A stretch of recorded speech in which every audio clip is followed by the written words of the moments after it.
Okey, Jalan. sekejap. Saya cuba up balik nampaknya. Up balik. Abang Mus dengan shock cakap betul lah. Aduh, tengok betul dia orang ni. Saya pun kena attack teruk. Yang paling banyak kena tadi tu, saya tengok dia orang serang dekat tu Ustaz Wanji tu. Dia kata baru adab katanya, DAP. Kutuk pas memanglah. Itu standard lah, level dia orang. Baik, bagi anda yang mengikuti live kita pada malam ini, nampaknya live kita ni panas betul, saudara. Kita diganggu oleh pasukan yang dinamakan sebagai Jekom mungkin.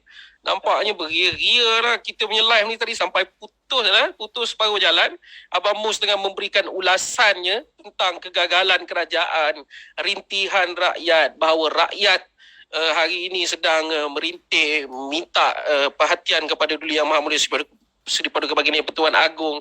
Tengah-tengah dia ulas tu putus. Jadi saya nak pergi balik dekat Abang Mus tadi. Ya.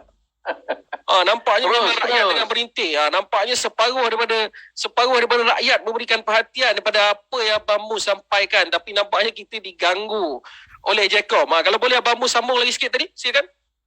Okey, kita tak mahu sistem feudal itu kembali. Kenapa jadi begini? Sebab rasa senang antara kelompok yang kata baron ataupun kayangan atau bangsawan tadi rasa begitu selesa dengan layanan yang selama ini yang mereka dapat dari raja-raja. Sebab itu saudara-saudara sekalian, kita tak mahu kembalikan sistem feudal ini. Sebab itu rakyat mesti dibangunkan kesedarannya. Rakyat mesti diberikan pencerahan seluas-luasnya supaya mereka keluar dari arena tadi. Rakyat punya hak untuk bersuara. Rakyat punya hak untuk merintih. Rakyat punya hak untuk menyampaikan sesuatu apa yang mereka rasa tidak senang. Tetapi dalam sistem feudal, rakyat ini adalah juga petani dan rakyat ini juga adalah tentera. Rakyat juga jaga keselamatan negara dan rakyat juga cari makan untuk bagi bangsawan-bangsawan ini. Sebab itu saya kata kesedaran ini mesti disebarluaskan lagi. Kita kena hentikan. Kita kena hentikan dengan segera tabiat-tabiat amalan feudalisme. Kita tak mau. Kita nak kembalikan, sebab itu kita kata, kenapa kamu tutup parlimen? Oh, kami tutup parlimen dengan ribuan alasan. Tetapi bagi saya membaca ini adalah indikasi bahawa mereka ingin mengekalkan sistem feudal itu. Baik, apa Kenapa? Yes. Okey. Tekanan yang diberikan kepada rakyat sekarang, bersuara kena tangkap. Abang Mus antara yang berdepan dengan isu tekanan ini. Iswardi antara yang berdepan dengan isu tekanan ini. Adakah pada Abang Mus tekanan ini datangnya daripada kerajaan penerhaka yang pengecut sekarang ini? Ataupun bagaimana? Yes. Tak ada siapa. Kalau kita lihat begini ya, ketika di era Pakatan Harapan, saya kebetulan masa itu bersama dengan YB Gobin di KKMM. Seluas mungkin kebebasan bersuara dan sebagainya lah kita bagikan. Tetapi apabila kita dijatuhkan oleh pengkhianat ini, maka kita sekali lagi lihat dengan jelas sekali bahawa siapa saja yang akan mengangkat isu rakyat, siapa saja yang membela rakyat, siapa saja yang cuba memberi kritikan, ini bukan derhaka. Derhaka itu maknanya adalah disobedient. Disobedient maknanya tidak patuh. Itu maksudnya derhaka. Tapi kalau rakyat kritik itu adalah bersesuaian dengan sebuah negara demokrasi berparlimen. Ini yang kadang-kadang Perikatan Nasional tak faham. Yang kita nampak mereka lah yang mencatur Artikel 10 bagus. Artikel 10 perlembagaan mengatakan hak kebebasan bersuara. Yes. Nampaknya kerajaan Betul. cuba menyekat itu. Yes, betul. Jelas sekali. Kalau tak ada usaha mereka untuk sekat ini, apa masalahnya? Dan kita nampak sampai sekarang, sebab itu kita seru dalam isu sekarang ni, kita seru rakyat buat laporan polis. Kenapa kita seru rakyat buat laporan polis? Sebab dengan jelas Perikatan Nasional ini, antaranya menteri-menterinya, antaranya Taqiyuddin, even Hamzah Zainuddin pun sebelum ini, dan juga ada beberapa kuncu bersatu juga cuba untuk melanggar titah dari Duli Yang Maha Mulia Yang di-Pertuan Agong. Jadi ini bagi saya jelas kepada kita bahawa sistem yang begini, cara yang begini, modus operandi yang begini, kita harus tolak. Rakyat harus bangkit dan menolak dengan tegas apa saja bentuk yang cuba nak membawa kita ini mundur ke belakang seperti mana sistem feudal. Baik, terima kasih Abang Bos. Bagi mereka yang baru mengikuti kita, tadi kita sedang live kita terputus. Kerana kita juga sedang berdepan dengan serangan teknikal yang bertubi-tubi daripada pelbagai pihak yang mungkin tidak mahu kita terus bersuara bagi pihak rakyat seperti ini. Jadi saya nak minta kepada anda yang sedang mengikuti live yang ini, mohon sharekan supaya kawan-kawan yang tadi sempat mengikuti. Tadi dah lebih kurang berapa ribu dah tadi, tiba-tiba terputus. Live tu kena kacau. Jadi kita up balik live yang ini. Saya nak minta yang ada pada malam ini, tolong sharekan kepada kawan-kawan kita supaya lebih ramai yang mendengarnya, lebih ramai yang mendapat manfaat dan gambaran daripada speaker-speaker yang ada pada malam ini. Saya nak pergi kepada bintang kita ataupun star kita, Saudara Iswardi. Saudara Iswardi ini saban hari bercakap soal kegagalan kerajaan, saban hari mengkritik tentang kegagalan kerajaan. Saya ingat hampir semua orang bercerita tentang kerajaan gagal, menteri gagal, itu gagal dan ini gagal. Jadi kalau dah gagal, apa yang sepatutnya kita buat dengan kerajaan gagal ini? Apa resolusi ataupun penyelesaian kepada kerajaan gagal ini? Saya nak berikan ruang kepada Saudara Iswardi. Silakan, Saudara Iswardi Mornia. Ramai yang menunggu ni, semua daripada tadi. Iswardi. Silakan. Okey, Assalamualaikum warahmatullahi wabarakatuh. Terima kasih kepada rakan-rakan semua. Terima kasih kepada Tuan Syed kita. Terima kasih kepada semua. Kita ada Magnificent Seven kita pada malam ini, dan terima kasih kepada Jackom yang dia buat serangan-serangan kepada kita. Siapa yang tak pernah tengok cerita Magnificent Seven atau Samurai Seven, boleh pergi dekat YouTube ke mana-mana cari, berkenaan dengan 7 orang yang diupah untuk membantu seorang wanita yang lemah menentang penjahat-penjahat yang merosakkan tempat tersebut. Jadi insyaAllah 7 orang ni kita harapkan, dan lain-lain boleh jadi kita punya hero pada malam ini. Okey, saya dengar dulu.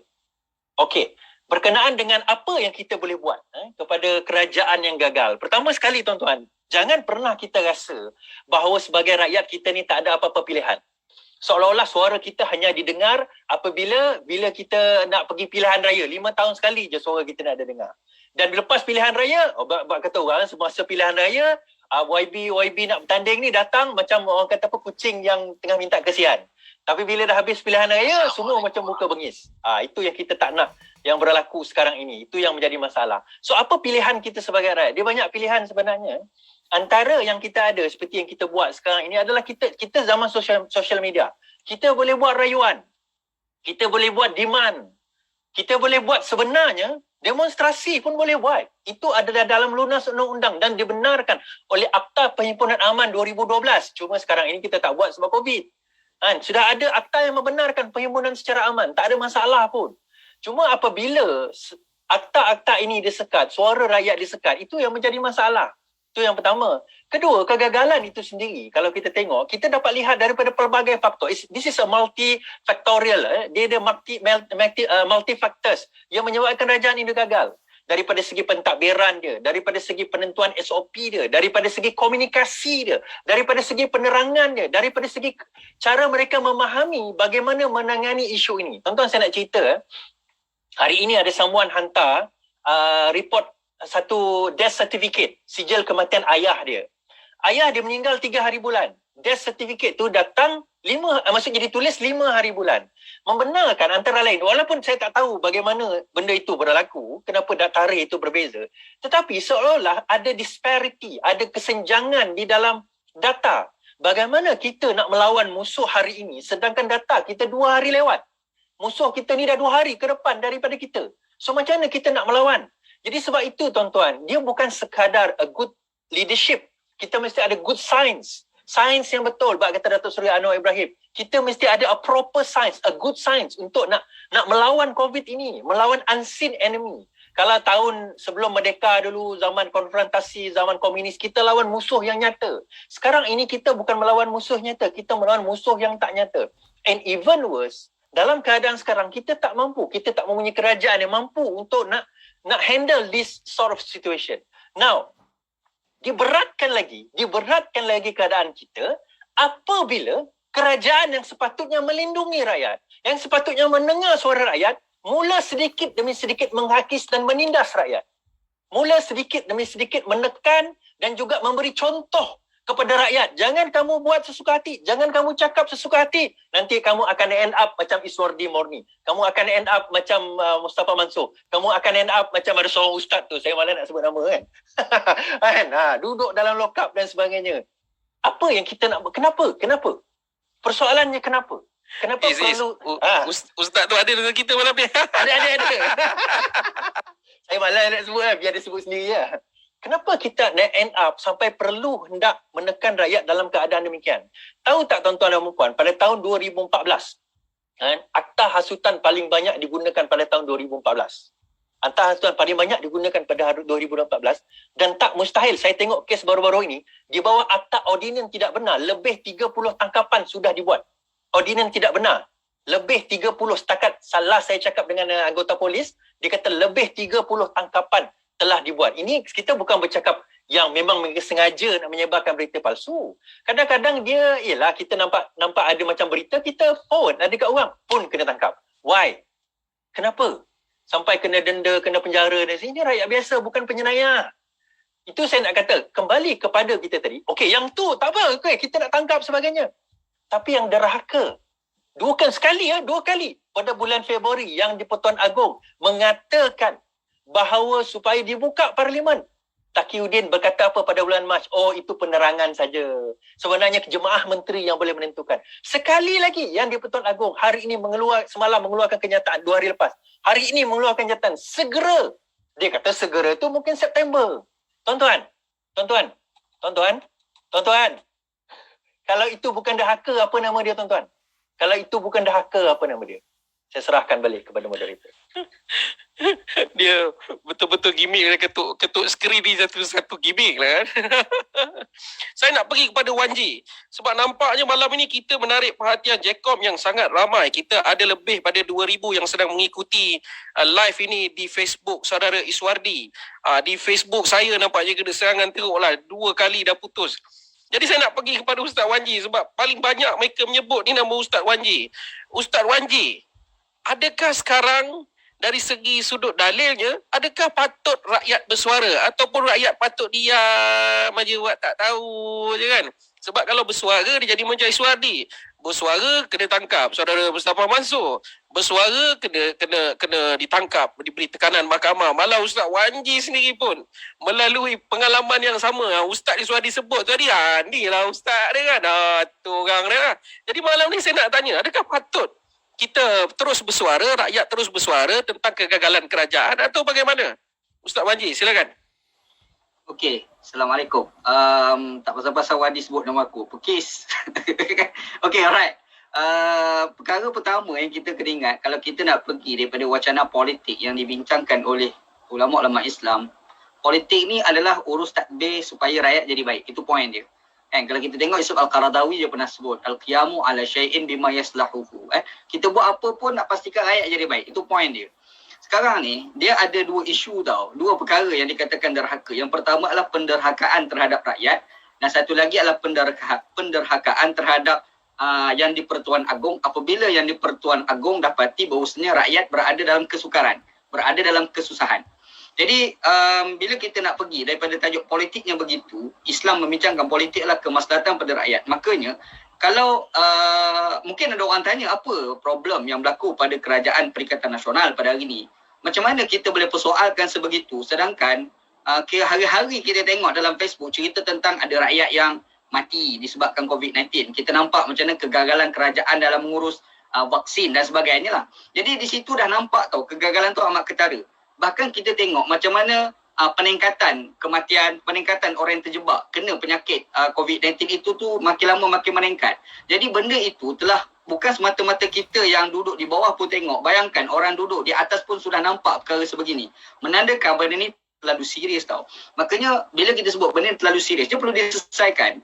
Perlu memastikan bahawasanya kematian yang begitu banyak itu perlu dikurangkan bilangan kematiannya. Maka perlu ada kebijaksanaan. Kebijaksanaan itu nampaknya sudah tidak ada pada kerajaan Perikatan Nasional. Maka perlu ada pada kerajaan yang lain ataupun CEO yang lain untuk menyelesaikan perkara-perkara sebegini. Kita buat misal contoh kalau kita ni pegang satu syarikat dan kita tengok syarikat kita makin lama makin bankrupt, kita tak boleh kekalkan CEO yang sama sebenarnya. Sebab kalau kita kekal juga, akhir sekali lingkup syarikat kita ni. Jadi nak jadi apa selepas pada ni? Makanya kita kena fikir mekanisme yang baik untuk memastikan syarikat kita ni tak mati. Kita kena fikir macam mana nak bagi syarikat kita ni boleh berjalan dengan baik selepas Berdasarkan ideologi itu kita tukar CEO. Ayah kena tukar CEO, kena tukar semua jawatan kuasa dia. Apatah lagi apa yang diamalkan oleh Perikatan Nasional ini menggambarkan macam mana MP-MP yang begitu ramai yang diberikan gaji yang berjuta sebulan, tetapi semuanya MP ni orang yang tidak bekerja. Bahkan apabila disuruh untuk pergi bekerja, dia tak nak pergi kerja. Bahkan kerajaan menggunakan 1001 alasan supaya jangan pergi kerja. Kita ada anak suruh pergi sekolah. Anak kita, dia kena belajar. Kita suruh dia belajar. Kalau sekarang kita belajar guna online, tapi yang penting kita kena suruh dia belajar. Orang yang bekerja dengan satu syarikat, kita kena suruh dia pergi kerja sebab dia dapat gaji setiap bulan. Tiba-tiba ada satu kerja, iaitu kerja menjadi ahli parlimen, tidak berfungsi. Ada kerja itu adalah menteri, tidak berfungsi. Bahkan tiap-tiap bulan dia orang makan gaji. Makanya benda ni bukan kita rakyat di bawah je nampak. Tiba-tiba orang di atas, di peringkat istana dah nampak benda macam ni, maka berlakulah desakan. Jadi kalau kita tengok asas bagi politik itu memberi kebaikan pada rakyat, tiba-tiba rakyat sudah tidak berada dalam kemaslahatan, tiba-tiba rakyat berada dalam kesusahan, rakyat sudah berada dalam kemudaratan, maka ketika itu perlu ada satu mekanisme untuk memastikan kemudaratan itu dihapuskan dan menuju kepada kemaslahatan. Sama ada kita nak capai maslahah secara mutlak ataupun kita mengurangkan kemudaratan yang sedang menimpa kepada rakyat. Maka disebabkan itu, kalau kita nak pergi daripada wacana Islam, benda ni perlu difikirkan. Dan memang benda ni telah berlaku dalam kalangan orang-orang terdahulu, di kalangan para sahabat, di dalam pentadbiran negara. So, misal contoh, kita baca tau, kisah tentang Sayyidina Umar bin Al-Khattab radhiyallahu anhu. Sayyidina Umar ni, salah seorang khalifah yang suka dibincangkan oleh ramai manusia di kalangan orang Islam dan juga di kalangan orang bukan Islam. Pernah tak kita fikir, salah satu pemimpin ataupun khalifah Islam yang memerintah yang sukar untuk tidur pada waktu malam kerana memikirkan tentang rakyatnya sedang lapar. Apabila datang Amul Maja'ah, tahun kebuluran, dia telah berjumpa dengan seorang wanita, yang wanita tu telah marah Sayyidina Umar di hadapan.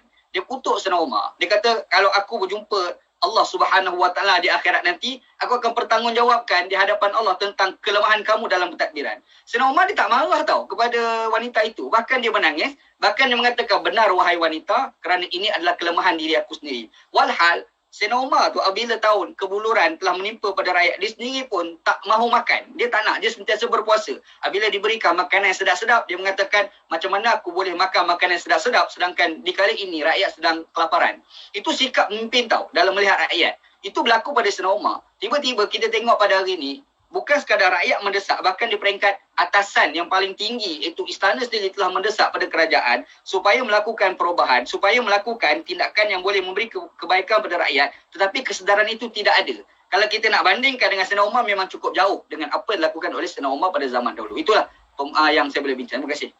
Baik, terima kasih Ustaz Wan Ji. Saya nak pergi balik kepada saudara Daniel tadi. Ustaz Wan Ji menyebutkan bahawa rakyat mendesak. Kemudian di peringkat atasan, di peringkat istana juga, raja-raja juga mendesak. Adakah kerajaan sekarang ini buat peka ataupun macam mana pada pandangan saudara Daniel? Sepertinya kerajaan ini tepu, istilahnya tu tepu lah kan, buat peka, buat tak tahu kan. Rakyat bersuara, kemudian sekarang raja-raja pula bersuara. Pada pandangan saudara Daniel, apa yang sepatutnya kerajaan gagal ini lakukan sekarang?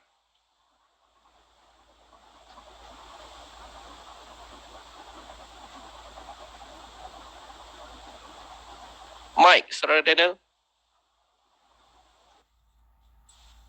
Oke, salam dan salam sejahtera ya. Dan saya minta maaf. Adakah lain saya agak di sini agak kurang jelas teruskan. nih.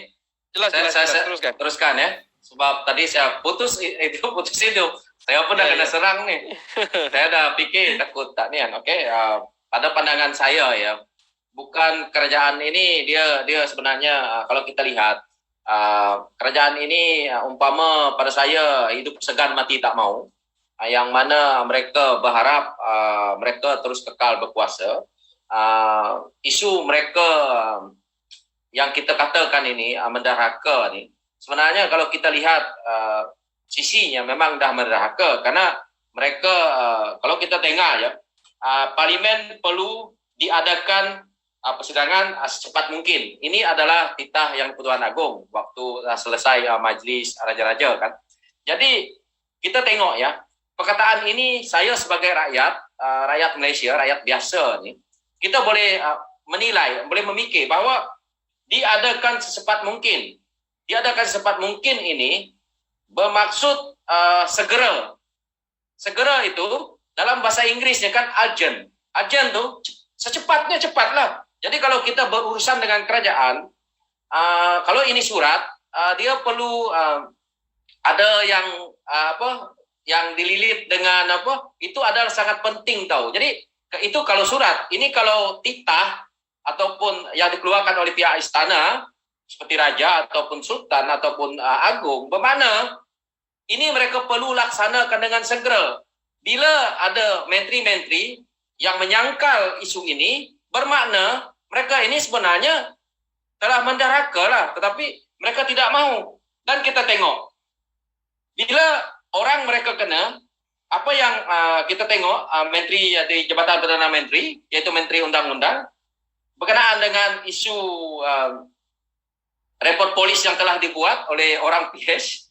Jadi kita tengok apa yang berlaku. Dia kata akan disiasat. Ini perkataan-perkataan yang digunakan oleh kerajaan PN ini. Inilah kerajaan yang menipu rakyat pada saya. Dan dia mengatakan akan disiasat. Akan disiasat itu 5 tahun akan datang, 20 tahun akan datang. Inilah kata-kata mereka double standard nampaknya. Double standard di situ. Ada lagi tak perkataan yang lebih daripada double standard? Triple standard boleh kita pakai? Jadi ini yang berlaku dalam kerajaan kita hari ini. Saya sebagai anak muda dalam negara saya ini, saya sedikit punya background sendiri lah ya. Kenapa saya terpaksa kembali dan saya terpaksa memikir ini tidak boleh. Sewaktu kejatuhan PH, saya termenung di airport di waktu itu. Kalau saya pikir diri saya, kalau hari ini saya tidak balik untuk bersuara sebagai seorang rakyat Malaysia, saya seolah-olah tidak berguna, karena saya tahu generasi saya ataupun generasi kita ini yang akan memimpin negara. Jadi apa yang saya ambil keputusan, saya kena bersuara hari ini. Apa yang saya buat? Karena saya lihat pimpinan yang ada hari ini adalah pimpinan yang diasuh, dididik oleh orang tua yang kamu orang tidak suka nih, yaitu Tun nih. Mereka ini ideologi politik mereka masih ideologi yang lama, cara mereka untuk perkauman, cara mereka ke arah keagamaan, menjual segala-galanya, yang penting mereka berkuasa. Kalau kita nak kata ya, kita tengok mereka kata parti politik mereka adalah untuk Melayu dan Islam. Tetapi yang mereka jual ini, jual kaum dan jual agama ni, orang Bumi Putra lah. Saya Melayu ni pun Bumi Putra, okey? Semua kita Bumi Putra ni dijualnya semua sekali yang kayanya mereka. Kapitalis, orang yang kaya di Malaysia ni kemungkinan bukan semuanya orang Bumi Putra. Tetapi yang kaya, banyak lebih kaya ni adalah kapitalis yang kaum lain. Yang saya maksudkan ini. Jadi ini yang berlaku. Mereka ini menderhaka hanya untuk gila kuasa. Bukan mereka menderhaka untuk kepentingan pribadi mereka itu ada sedikit, tetapi dia tidak ke arah menguntungkan kita sebagai rakyat Malaysia. Kita bayangkan negara kita ini kekayaannya betul-betul tak tahulah, meluah limpah lah orang kata, tetapi hutang negara kita ini berlambak. Saya jadi heran kenapa kita jadi macam ini, sedangkan kita punya penghasilan itu tidak payah kita masuk benda lain tahu. Kita penghasilan minyak saja sudah cukup untuk rakyat Malaysia sebenarnya.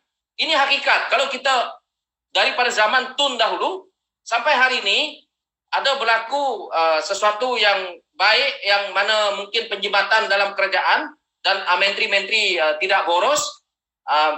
Perkara ini kita dah selesai. Hari ini kita ditimpa masalah seperti ini.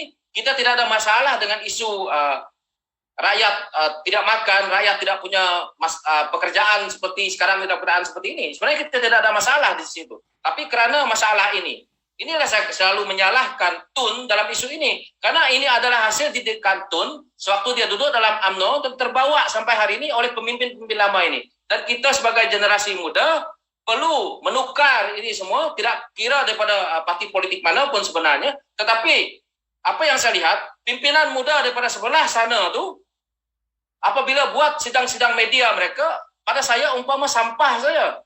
Inikah pemimpin muda yang kita mau? Bila anak-anak muda yang seperti saya ini bersuara, mereka seolah-olah terasa lah. Kerana apa guna mereka duduk di kerajaan?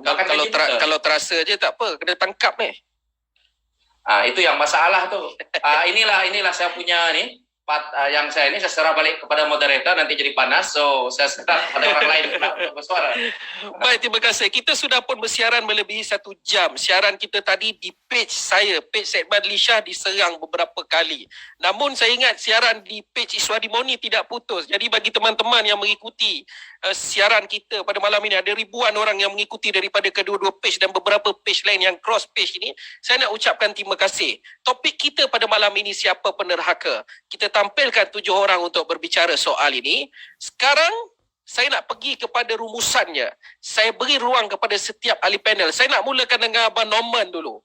Kita dah berbicara panjang tadi soal kegagalan, soal itu dan soal ini. Jadi apa yang sepatutnya kita lakukan sekarang? Abang Norman, silakan.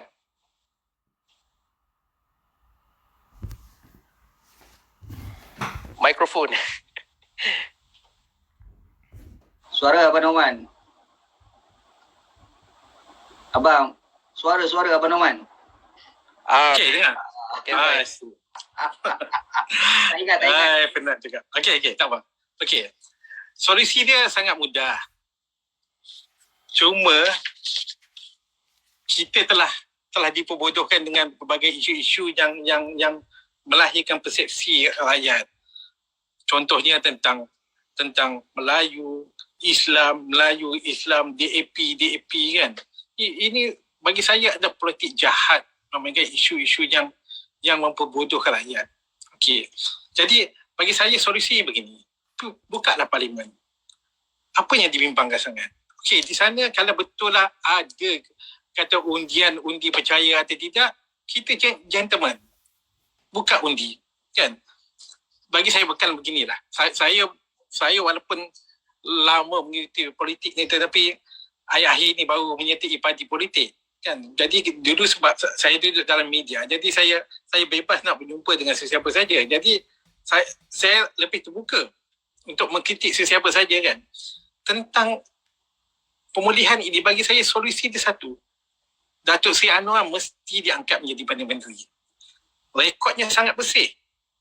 Dia disenangi oleh pemimpin-pemimpin luar dan sangat memudahkan untuk kita mendapat investor, untuk menarik investor untuk ke negara kita, kan. Jadi bagi saya beginilah, simple lah. Kalau orang tu masih orang tidak mahu melakukan perkara yang tidak baik, dia akan suka dengan Datuk Seri Anwar. Tapi kalau orang tu berniat untuk mencuri harta rakyat, dia akan takut Datuk Seri Anwar untuk menjadi pemimpin atau menjadi ketua kat negara kita ni. Lihatlah sendiri, cuba bagi saya lah, Datuk Seri Anwar pun sendiri ada bagi tahu, dia tak ada seinci tanah pun milik rakyat yang diambil. Jadi kat situ bagi saya, untuk pengurangan pendek ni, saya kata kalau nak berubah, tak ada cara lain, tugas kerajaan, dan kita lantik Datuk Seri Anwar untuk menjadi ketua kita.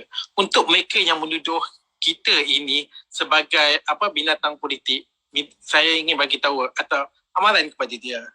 Kita ini bukannya binatang politik. Kita ini adalah kelompok yang mahu nyawa rakyat, perlu segera diselamatkan. Itu saja. rasanya kita yang ada dalam ni, yang 7, kita bukannya nak any position in politik. Kita fight untuk for the people. Bagi saya yang penting, kalau untuk keluarga saya bukan tak ada masalah lah. Maksudnya alhamdulillah. Cuma yang kita fikirkan orang yang lebih susah pada kita. Orang yang kerja dia pagi makan pagi. Kalau hari ni tak ada kerja, tak adalah duit. Itu yang kita kena fikirkan. Jangan fikirkan apa yang kita ada. Macam saya selalu tegur yang pekerja kaki tangan awam kan. Jangan fikir diri anda. Fikir orang yang susah ni. Yang kalau kedai ni tak buka, dia tak adalah kerja. Tak adalah kerja nak cuci pinggan apa semua. Tak adalah income dia. Dekat situ. Jadi di situ sajalah ni. Sebab kita pun dah 1 jam lebih kan. Baik, terima kasih. Jadi saya Abang Wan. kepada ahli panel yang lain. Baik, terima kasih. Abang Wan Fauzuddin. Keputusan pada topik kita hari ini, silakan. Okey, kesimpulannya saya nak kita imbau kembali apabila saudara Iswadi, kes Iswadi meletus, maka tak semena-mena sampai ke peringkat menarik perhatian Menteri Agama. JAKIM keluarkan satu hadis bahawa raja-raja itu adalah bayangan Allah. Ya, maka orang pun ambil lah hadis tu, barrelkan bayangan Allah. Tapi bila sekarang ini yang dikatakan bayangan Allah itu bertetah, mereka tidak pula petik hadis tu, patutnya keluar balik lah. JAKIM keluar balik. Patutnya bila tetah tuanku tu keluar, JAKIM ambil balik hadis tu, keluarkan balik. Untuk memperingatkan kepada pimpinan PN, ini bayangan Allah bercakap. Sepatutnya begitu. Tetapi itu yang saya katakan tadi, bahawa mereka gunakan hanya untuk kepentingan politik. Ya, mereka gunakan raja, mereka akan sanjung raja bila menguntungkan mereka, dan mereka akan sanggup membelakangkan isteri raja ini ada dirasakan rugikan mereka. Itu jelas. Kalau kita nak cerita tentang rekod orang penerakaan kepada raja ni, banyak daripada dulu-dulu, zaman-zaman dulu. Zaman Mahathir lagi, banyak nak cerita. Tak cukup masa malam ni kan. Jadi bagi pimpinan kita, alhamdulillah, kita ada Dato' Seri Anwar Ibrahim. Tidak ada rekod pun Dato' Seri Anwar Ibrahim ni orang yang menentang institusi raja. Bahkan yang pertama diziarahi oleh Anwar Ibrahim sewaktu beliau dibebaskan adalah istana-istana. Istana-istana. Beliau tak pergi rumah adik-beradik dia. Dia tak pergi rumah Dato' saudara mara dia. Rumah sahabat-sahabat kroni-kroni dia kononnya. Dia tak pergi ziarah. Dia keluar penjara. Dia akan pergi setiap istana. Kita tahu. Yang tu yang Mahathir tuduh Anwar nak cari pengaruh. Nak jatuhkan dia. Anwar ni bebas penjara. Jumpa raja. Nak jatuhkan saya. Akhirnya terbukti yang jatuhkan diri dia beliau sendiri. Bukan Dato' Seri Anwar Ibrahim. Jadi Anwar bertemu dengan raja-raja untuk menandakan rasa terima kasih. Walaupun dia memberikan pembahasan kepada beliau adalah kebaduli yang ada Tuan Agong. Tapi sudah semestinya mendapat restu juga daripada Majlis Raja-Raja. Maka Dato' Seri Anwar Ibrahim bertemu dengan semua istana. Berkunjung ziarah, mengucapkan terima kasih. Ini perbuatan Dato' Seri Anwar Ibrahim untuk menyanjung raja-raja. Dan satu lagi bukti yang jelas kepada kita, kita masih ingat lagi suatu langkah kajang bila kita nak menaikkan nama Dato' Seri Wan Azizah sebagai Menteri Besar Selangor. Kalau kita nak ikut cara kerajaan sekarang ini, nak ikut perlembagaan, sepatutnya boleh saja kita lantik Dato' Seri Wan Azizah. Sebab dia mendapat sokongan majoriti ADUN di Selangor untuk jadi Menteri Besar. Dan kalau kita lantik pun tidak menyalahi perlembagaan di Selangor ketika itu. Tetapi oleh kerana kita tahu, kita tidak mahu ada konfrontasi dengan pihak istana, dan kita faham, akhirnya Parti Keadilan berulur dan tidak meletakkan Dato' Seri Wan Azizah sebagai Menteri Besar. Kita letak Timbalan Presiden yang telah pun khianat sekarang ini. Sepatutnya Timbalan Presiden dia orang yang paling berterima kasih kepada Parti Keadilan. Dia orang yang paling berterima kasih kepada Dato' Seri Anwar Ibrahim dan juga Kak Wan kerana pernah meletakkan dia orang jadi Menteri Besar sebuah negeri Selangor, negeri yang paling kaya dalam negara kita. Tapi ini tak berlaku, pengkhianat tetap pengkhianat. Dia tak akan lupa kepada jasa-jasa ini. Sebab itu saya katakan, kalau nak tengok contoh orang yang taat kepada raja, pemimpin yang ada pada hari ini adalah Dato' Seri Anwar Ibrahim. Beliau juga dulu turut dituduh sebagai orang yang derhaka, pernah diminta untuk serahkan jawatan pingat-pingat dia. Ini orang yang pernah dituduh. Dan akhirnya terbukti yang melanggar kebanyakannya arahan-arahan raja bukan di pihak kita. Bukannya Dato' Seri Anwar Ibrahim, tapi pihak-pihak di luar sana. Dan mereka seolah jadi jago kepada istana. Bila Swadi kena, keluar ayat ini. Raja-raja adalah bayangan Allah dan sebagainya. Macam-macam. Tetapi bila kena kepada mereka, ayat ini hilang entah ke mana. Ya? Yang saya nak tertarik dengan Ustaz. Ustaz, kita ada agama kita pun ada ajar tentang ayat Quran, taat kepada Allah dan kepada Rasul dan juga oleh Amri. Sekarang dalam keadaan sekarang ni patutnya dia kena tampilkan bahawa selagi pemerintah itu, kalau yang kita ni pemerintah yang Tuan Agong yang tertinggi, selagi dia menetahkan perkara yang tidak mungkar, maka wajiblah taat. Apatah lagi yang dikeluarkan itu adalah suara-suara daripada rakyat bawahan yang disebut oleh semua orang. Kalau nak kata PS saja, tak UMNO pun sebut tentang buka parlimen, tidak diteruskan darurat. Jadi saya rasa jelas dalam isu ni bahawa mereka cuba untuk bermain dengan politik, cuba mengekalkan kuasa dan mereka takut untuk adakan sidang parlimen sebab mereka tahu mereka tidak ada sokongan bukan saja daripada rakyat, mereka juga tidak ada sokongan daripada ahli parlimen, mereka juga tidak ada sokongan daripada majlis raja-raja. Jadi sokongan apa yang ada pada mereka kita tak tahu. Jadi sebab itulah saya menyangkakan dalam masa terdekat kita akan memperoleh kerajaan yang baru sampai bila mereka boleh bertahan. Ya, orang yang melakukan perkara-perkara yang begini tak akan mampu bertahan lama. Ya, kita doakan beramai agar Datuk Seri Anwar Ibrahim bukan kerana kita taksub tetapi memang inilah tokoh yang ada sekarang ini yang boleh ditampilkan dan kita beri peluang dalam setahun 2 tahun sebelum PRU 2023. Ya, paling tidak pun setahun bagi dia merentah. Dia kita nilai dan kita berhak untuk tolak beliau sekiranya beliau gagal memimpin negara ini. Itu saja Syed, dan serahkan kepada moderator lah. Baik, terima kasih. Saudara Daniel, 1 minit. Kalau ada apa-apa nak ulas tentang penutup kita pada malam ini. Saudara Daniel, 1 minit.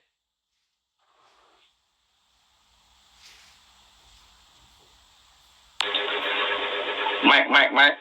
Baik, Saudara Daniel. Kalau ada apa-apa nak ulas penutup kita pada malam ini sebelum saya pergi kepada panel yang lain untuk terusan 1 minit. Silakan, Saudara Daniel. Okey. Sebenarnya kita ni kita sudah kerugian kepada seorang tokoh yang hebat iaitu Datuk Seri Anwar Ibrahim kerana selepas tahun 1998 sewaktu beliau dimasukkan ke dalam penjara dan sehingga hari ini dan cuba dinidakkan oleh Tun ini, sebenarnya kita dah kerugian besar kerana apa yang berlaku ini, hutang negara berlambak, kehebatan beliau kita tidak gunakan dan ini hasilnya juga pengkhianatan di saat akhir ini. Kita masih nak menidakkan dia. Kita sebagai rakyat harus fikir bahawa apa yang Datuk Seri Anwar Ibrahim ada hari ini, sepatutnya bila dia jadi pemimpin, dia akan melahirkan ramai pemimpin muda yang boleh memimpin negara di waktu akan datang. Tapi kalau kita hari ini tidak menggunakan apa yang ada dia sebagai pemimpin, beliau sebagai pemimpin, maka kita akan kerugian. Jadi ini perlu kita fikir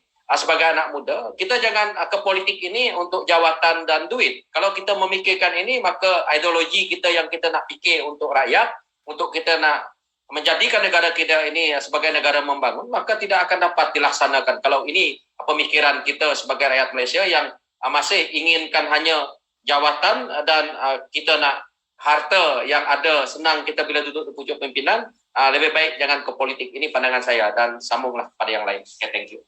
Ustaz Wanji, rumusan jangan pilih jawatan, jangan harta dan sebagainya. Apa rumusan kita pada malam ini? Silakan Ustaz. Dan bayangan Allah. Aku simple ya. Saya simple ya. Yang pertama, negara kita negara demokrasi. Falsafah bagi demokrasi ini daripada rakyat kepada rakyat. Yang berlaku pada hari ini adalah Raja-Raja Melayu suruh kembalikan perkara itu kepada rakyat. Iaitu apabila disuruh buka parlimen. Itu memang tak ada lain apa maknaan, iaitu serahkan pada rakyat untuk mengatasi masalah. Maksudnya kembali pada demokrasi. Yang keduanya, kita tak perlu takut dengan demokrasi sebab kadang-kadang kita ni fikir seorang-seorang, kita rasa kita dah pandai. Kita rasa kita pandai sebab kita tak dengar pandangan yang kedua, pandangan yang ketiga. Cuba kita buka parlimen. Lepas tu kita masuk dalam parlimen. Kita dengar pandangan daripada yang lain daripada kita. Mungkin kita akan dapat idea-idea yang baru untuk mengatasi masalah yang berlaku pada rakyat pada hari ini. Kan? Kita tak dengar lagi pandangan daripada Datuk Seri Anwar Ibrahim. Kita tak dengar daripada pimpinan-pimpinan Pakatan Harapan, Mak Sabunya, Khalid Samadnya, Sodin Ayub dan sebagainya. Lepas tu kawan-kawan daripada DAP dan sebagainya. Mungkin mereka ada pandangan-pandangan yang bernas untuk berhadapan dengan COVID-19.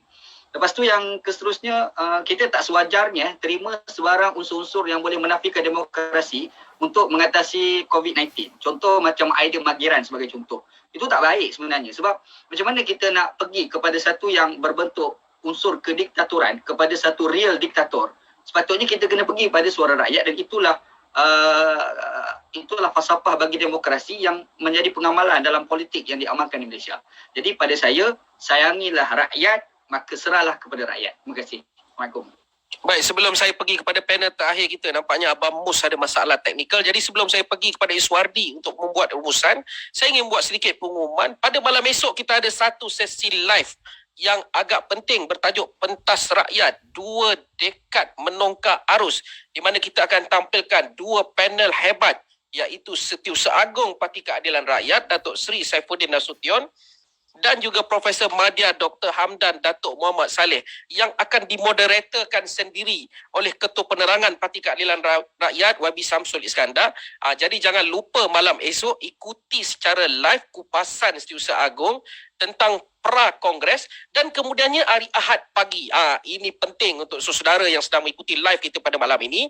Sabtu malam bersama Setiausaha Agung, Ahad pagi ucapan dasar dan penggulungan kongres oleh Datuk Seri Anwar Ibrahim. Jadi saya nak mengajak semua yang berada, yang melihat live kita pada malam ini, jangan lupa 2 event mustahak ini, iaitu malam esok dan pagi hari Ahad. Baik, saya nak pergi kepada Iswardi. Rumusan pada topik kita ini, siapa penderhaka? Iswardi, silakan. Dia macam ni lah. Pertama sekali kita kena faham bahawa apa yang kita suarakan selama ini, apa yang kita bawa selama ini adalah suara denyut nadi rakyat. Sebenarnya kita bercakap ini bukan sebab kita bercakap atas konteks kita kita menyertai satu-satu parti pembangkang dan sebagainya. Tidak, sebab kita memahami apa yang berlaku dekat bawah. Kita, contohnya tahun lepas, bila PKP dibuat, walaupun kerajaan dah tumbang, kita pada masa itu, kita abstain daripada nak menentang.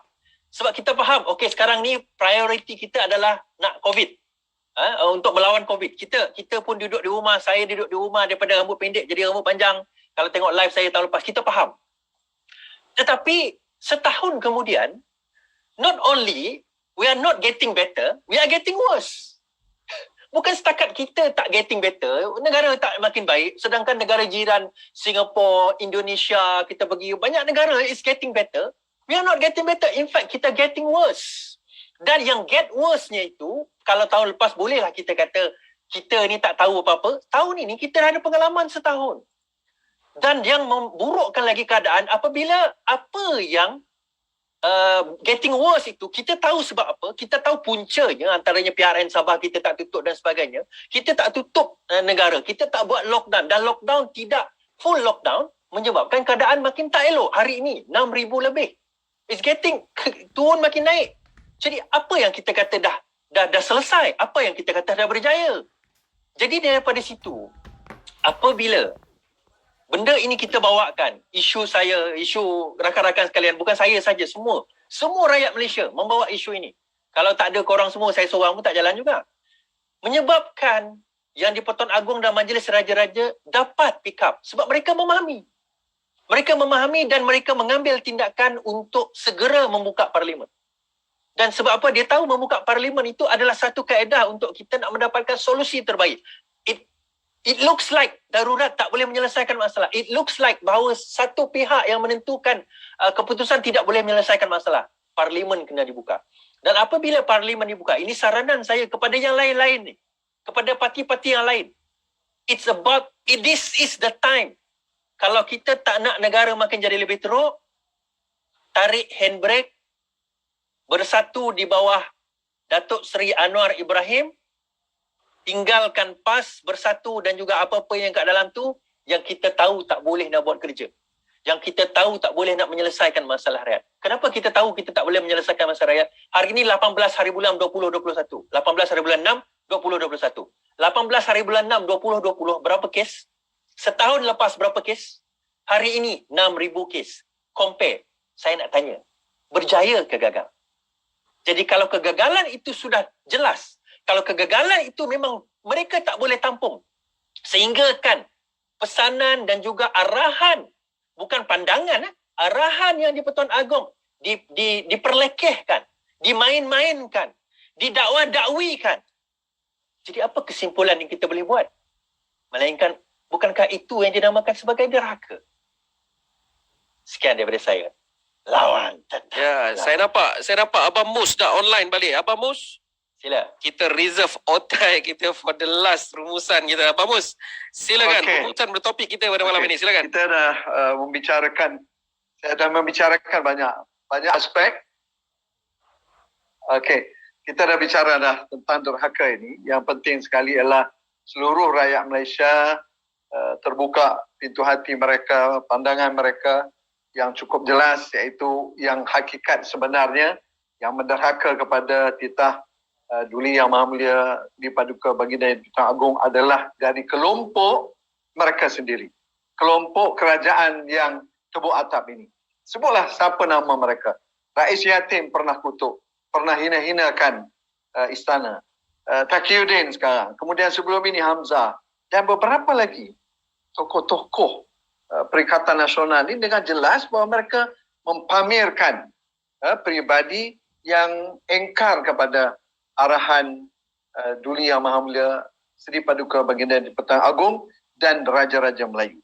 Apa yang saya boleh serukan kepada seluruh rakyat Malaysia ialah gunakanlah kesempatan selagi boleh, ya, negara ini adalah negara bebas dan negara demokrasi berparlimen. Anda lakukanlah yang terbaik, buatlah laporan polis, buatlah petition, buatlah apa yang termampu supaya kita buktikan kepada negara ini bahawa kita sayangkan negara ini. Kita buktikan kepada Raja-Raja Melayu bahawa kita bukan pengkhianat dan kita bukan juga penderhaka. Terima kasih atas komitmen semua. Setakat ini katanya dah banyak yang merancang untuk membuat laporan polis. Saya ucapkan ribuan terima kasih dan Assalamualaikum warahmatullahi wabarakatuh. Baik, saudara, kita hampir sampai ke penghujung rancangan. Namun live pada malam ini tidak akan berakhir di sini kerana setiap seorang yang saya bawakan kepada anda ini adalah influencer-influencer kita yang tidak pernah berhenti. Saudara Iswardi, Ustaz Wanji, Saudara Daniel Jani, Mustafa Mansur, Norman Radwan dan Wan Fauzuddin. Mereka ini tidak akan berhenti. Setiap daripada mereka ada platform sendiri. Kita akan terus bersuara untuk topik ini selagi kerajaan penderhaka, kerajaan gagal, kerajaan yang bobrok ini tidak diturunkan. Ini perjuangan kita. Kita akan terus lawan. Kita tidak akan berhenti sehingga suara rakyat, martabat rakyat dibela, kedudukan rakyat diangkat, keselesaan rakyat berada di tempatnya. Untuk malam ini, kita berehat dahulu. Jangan lupa temu janji kita bersama Susah Agong pada malam esok dan hari Ahad bersama dengan Datuk Seri Anwar Ibrahim. Sesungguhnya yang baik itu datang daripada Allah SWT dan yang buruk itu datang daripada Azmi